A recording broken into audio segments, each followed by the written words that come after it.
The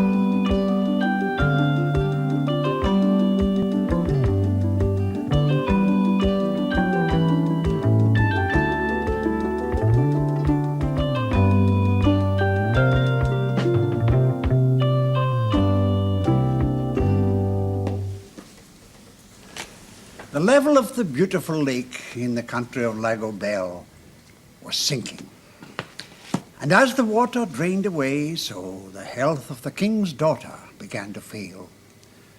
She kept to her room in the palace, the curtains drawn to shut out the dying lake, but she couldn't shut it out of her mind for a moment. It haunted her imagination, so that she felt as if the lake were her soul, drying up within her, first to mud, then to madness and death.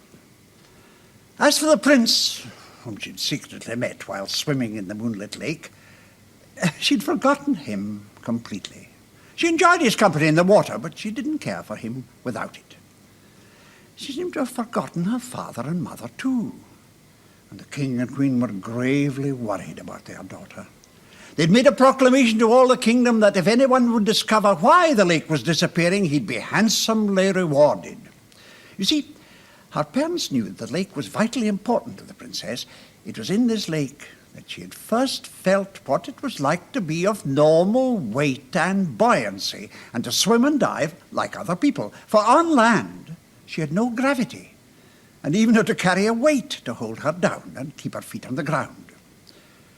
She'd been bewitched as a baby by her wicked aunt, the Princess Make-Em-Know-It, who, when she saw that her spell didn't work in the lake water, and that the princess was enjoying herself so much, decided to do something about it. Now, there was an underground cavern beneath the lake to which only she had access. And taking an awful snake down there, she found a small hole in the ceiling which marked the center of the lake above, and set the creature to suck the lake water through it, to suck until the lake was bone dry. As the snake drank, small slimy spots began to appear in the bed of the lake. These grew broad patches of mud which widened and spread with rocks here and there until the lake was all but gone, only a few of the deepest pools remaining unexhausted. It happened one day that a party of youngsters found themselves on the brink of one of these pools in the very center of the lake. It was a rocky basin of considerable depth.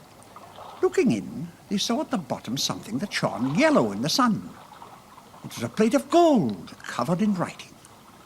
On the side they could see stood these words: "Death alone from death can save. Love is death, and so is brave. Love can fill the deepest grave. Love loves on beneath the wave." The children fished out the plate and carried it to the king, who found the verse mysterious enough. But the reverse of the plate explained it a little. Its writing amounted to this: that if the water in the lake disappeared, they should find a hole through which it ran, but it would be useless trying to stop it by any means other than by the body of a living man plugging the hole, and that man must, of his own free will, offer to drown as the lake filled again. Something had to be done quickly, as the princess was fading away fast. Therefore the king decided to publish the message on the golden plate throughout the country. No one, however, was willing to die for the princess, and so no one came forward. The one person who would have come forward if he'd known about it was the prince, who'd fallen in love with her. But when he'd found out how ill she was, he'd gone away on several days' journey into the forest to consult a hermit about her, and so he knew nothing of the plate's message until his return. When he heard it, he sat down and thought, "She will die if I don't do it, and life would be nothing to me without her. So I shall lose nothing by doing it. And life will be as pleasant to her as ever, for she will soon forget me. All right, I'm ready." And with that he went to the king, who agreed to let him try. "We'll go and look for the hole at once," said His Majesty, calling some of his attendants to him. "Stop, Your Majesty. I have a condition to make," cried the prince. "Well, what is it?" growled the king, impatient to get started. "Only this," replied the prince, "that as I must wait until I'm drowned, and the waiting will be rather wearisome, the princess, your daughter, shall go with me to comfort me. But as soon as the water is up to my eyes, she may go and be happy and forget all about me." As no one else had offered to die for the princess, the king realized he'd have to agree to the prince's request. "Very well," he said. "I'll set my guards to find the place." The prince went to dress for the occasion, for he wanted to die like a prince. And in an hour or two the king's guards had found the hole in the middle of the stone near the center of the lake. Everything was ready. The princess's maid dressed her in haste, and they carried her across the lake to the stone where they already placed a little boat for her. The water round the stone wasn't deep enough to float it, but they hoped it would be before long.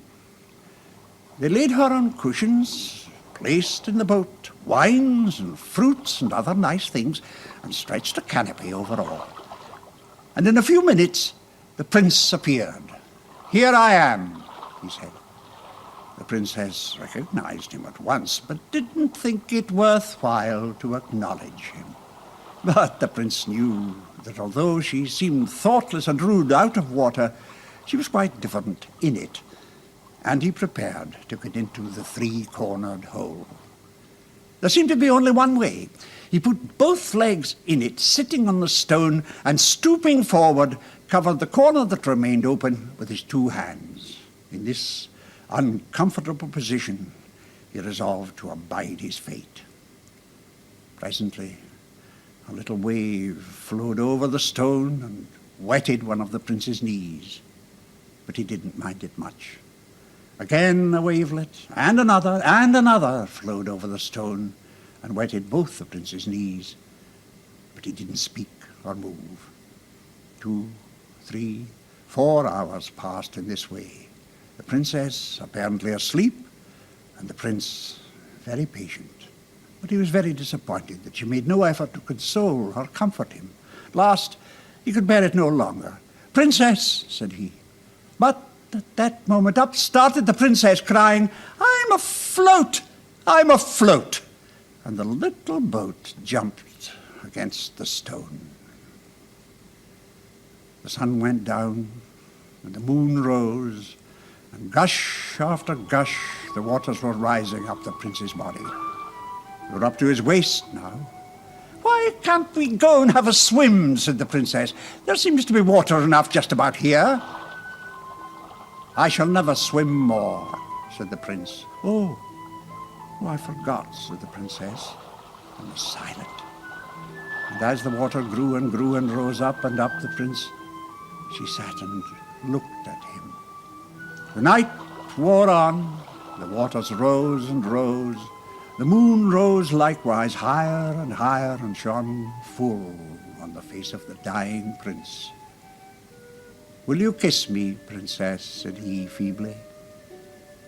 "Yes, I will," answered the princess, and kissed him with a long, sweet, cold kiss. "Now," said he with a sigh of content, "I die happy." He did not speak again. The princess sat down again and looked at him. The water rose and rose, touched his chin, touched his lower lip, touched between his lips.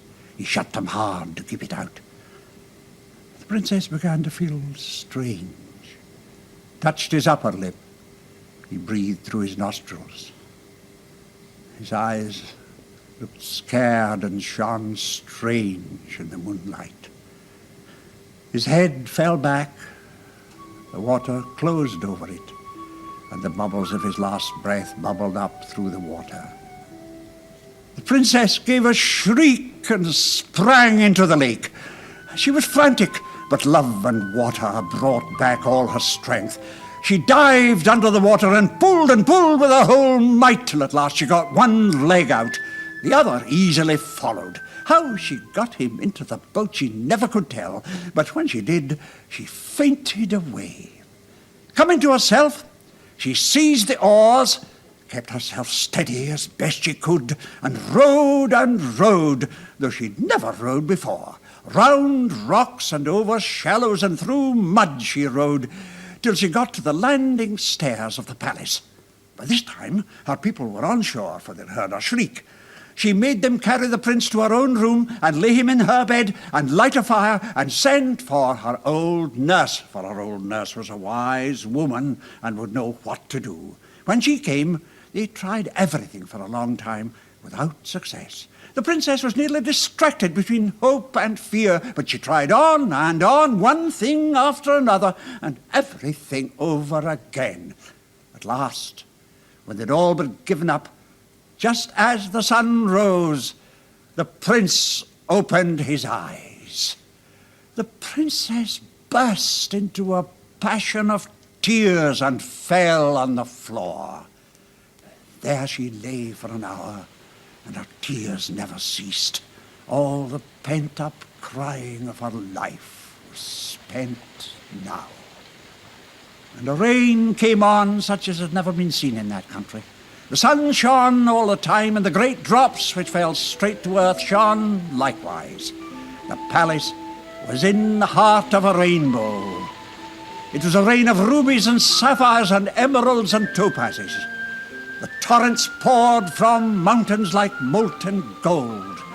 And if it hadn't been for the underground outlet, the lake would have overflowed and flooded the country. It was full from shore to shore. But the princess didn't heed the lake. She lay on the floor and wept. And this rain within doors was far more wonderful than the rain out of doors. For when it stopped, and she tried to get up, she found to her astonishment that she could not. At length, after many efforts, she managed to get to her feet, but she tumbled down again directly.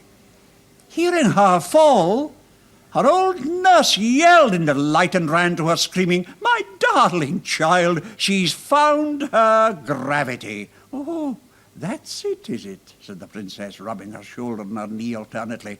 "I consider it very unpleasant. I feel as if I should be crushed to pieces."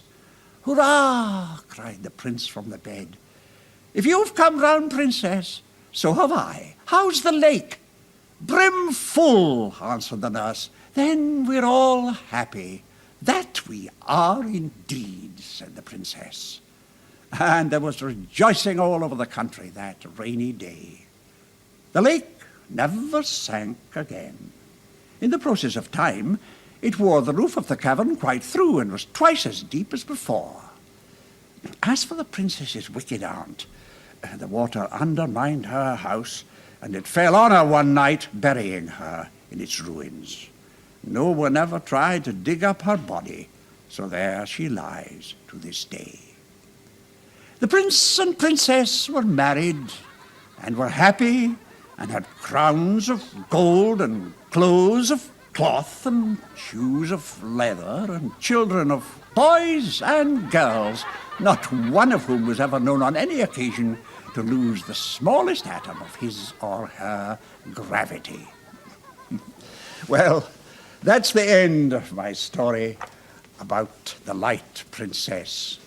But tomorrow, I'll tell you another story by George MacDonald. It's called The Golden Key.